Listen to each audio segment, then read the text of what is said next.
Oh, dude. Ready for this? Ready. Alright, man. Alright, guys, we are back here in the office, and like we said, we were going to do a final thoughts on the Cardo PackTalk Slim. And, I don't know, we got to use it for a couple weeks. Yeah, 6, 7 rides. A couple weeks of use in that thing. So, I mean, we've got quite a few hours with them. The old Cardo PackTalk Slim right here. So, looking good right there on the side of my helmet, all sleek. Yours looking sleek? Yeah. It was comfortable to use, right? Yeah. I mean, we're getting wet. No, I didn't think so. I think, I mean, it worked out perfect as far as I'm concerned. Alright, so let's get down to the nitty gritty about it, though. I know I just said it worked out perfect, but some things weren't perfect. So let's get this review underway. What do you say?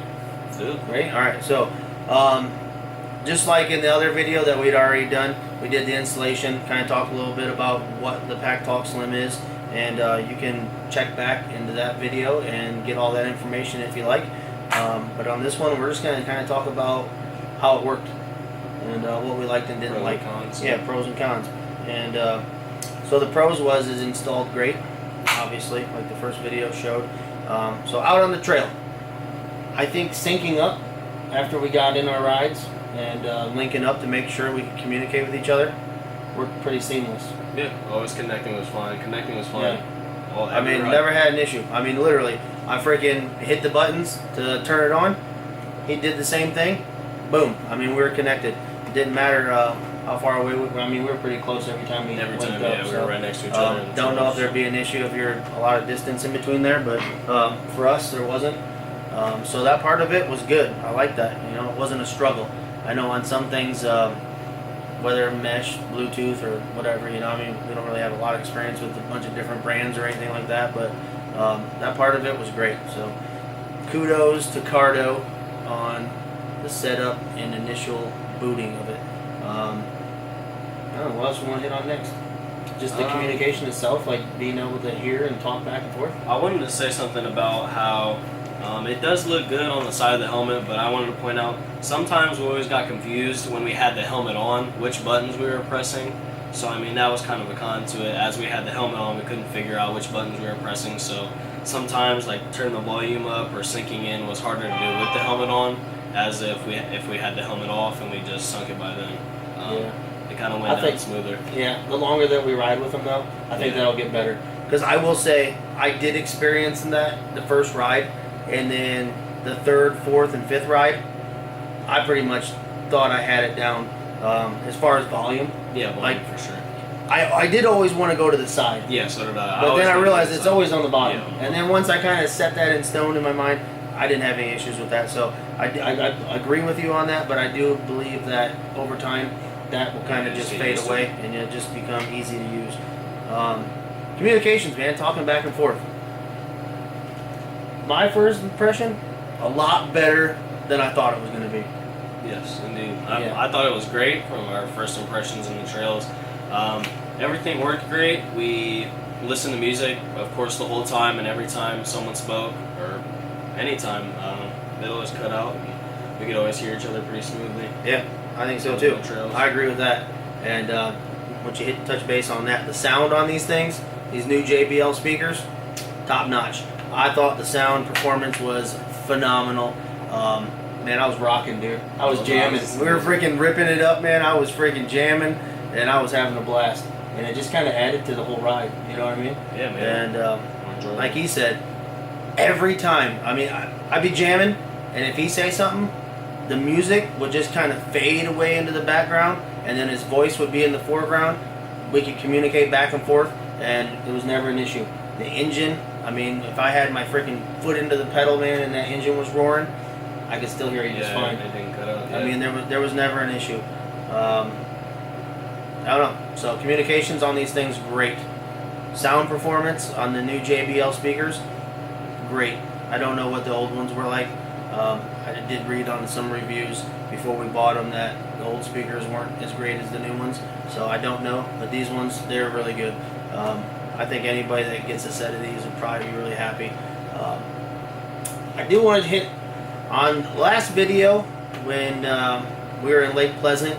I did say these dang things failed us, and there'd probably be these on Craigslist for sale. I think I was being a little rash. I was a little bummed out at the situation. Not entirely Cardo's fault. I mean, they did what they say they're going to do.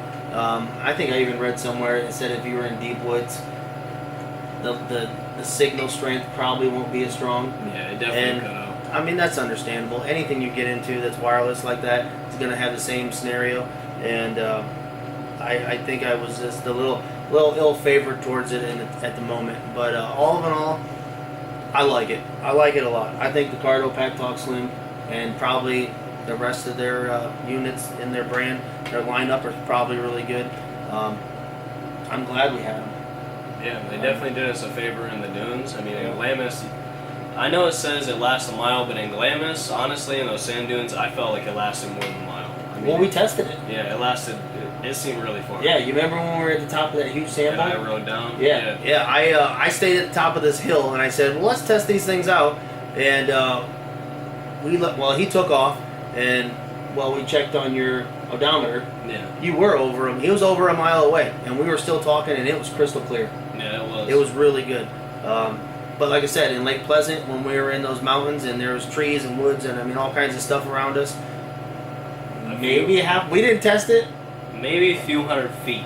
Yeah, it wasn't that good. Yeah, it was not. It wasn't that good, and maybe it was a little more than that. Like I said, we didn't test it, so I don't know 100%. Maybe we should go out and check that again. Maybe we should run in some woods around here and just see what the actual range is in some thick woods. But out there, it wasn't that good. But overall, these things are great. I enjoyed using them. I honestly, after having communications back and forth, I couldn't imagine riding without it. Yeah, I mean, it made the ride 10 times better. Now that we're done riding and like we're back home and stuff, I don't see myself like.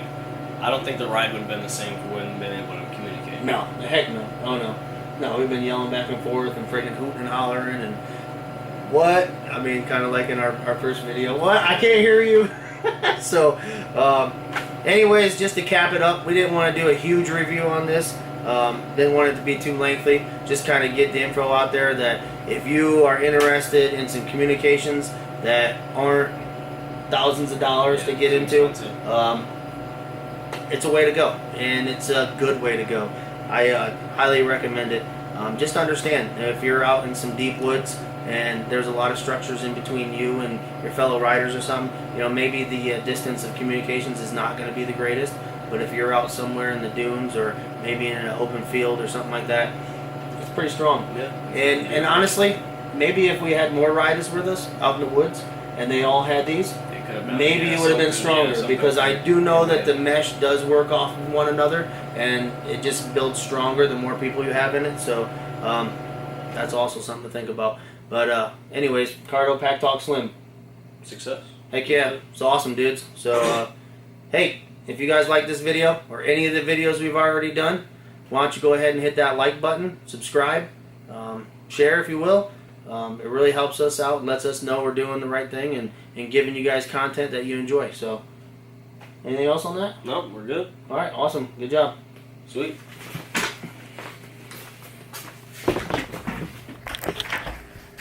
I did. You want to take my helmet?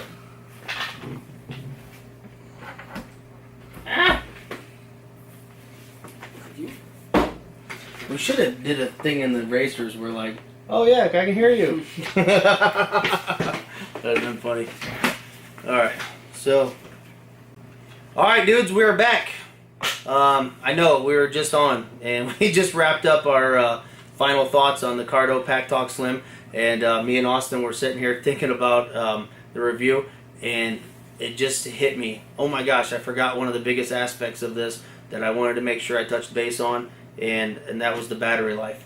I thought the battery life was amazing. I remember a couple times while we were out riding that I would even say, I cannot believe these things are still going strong. I mean, all day. I mean, 7 to 8 hour ride straight. Yeah, I mean when we were in Glamis, I mean, we got there, what, 10? Yeah, we 10 something, maybe. We rode rode till till sunset. yeah. It was dark. And even in Utah, that was all day ride. Yeah. I mean, we started there probably 8:30, 9 o'clock in the morning, and we didn't get done till like 7:30. Yeah, it was dark by then. And I was listening to music in mine, Yeah, mine's the a whole higher ride. time. There was not a second that I did not have music going through this headset. So with the music going nonstop and the communications back and forth nonstop, never died. Never once died on any one of our rides. So I wanted to make sure everyone was aware of that because that's huge. I mean, the worst thing would be to get out there, be rocking and rolling halfway into your ride, and nothing. Battery dies. I mean, how disappointing is that? I mean, we made sure they were charged before every ride. Like, yeah, oh yeah. We made sure they were fully charged before every ride, just in case anything would happen. We'd have our headsets all day. Yeah, we made sure everything was charged. Yeah, in between the ride and the car, we plugged them in as soon as we got done. Wiped them off, cleaned our helmets off, put them in the truck, plugged them in, and they rock and rolled through every ride all the way to the end. So, anything else you can think of? No, we covered a lot. All right, cool. All right, so that's it. Wanna That's add it for that real in? this time. I think it for sure. So cool. Cardo PackTalk Slim, awesome sound, great communications, superb battery life, and that's it. We'll see you on the next one.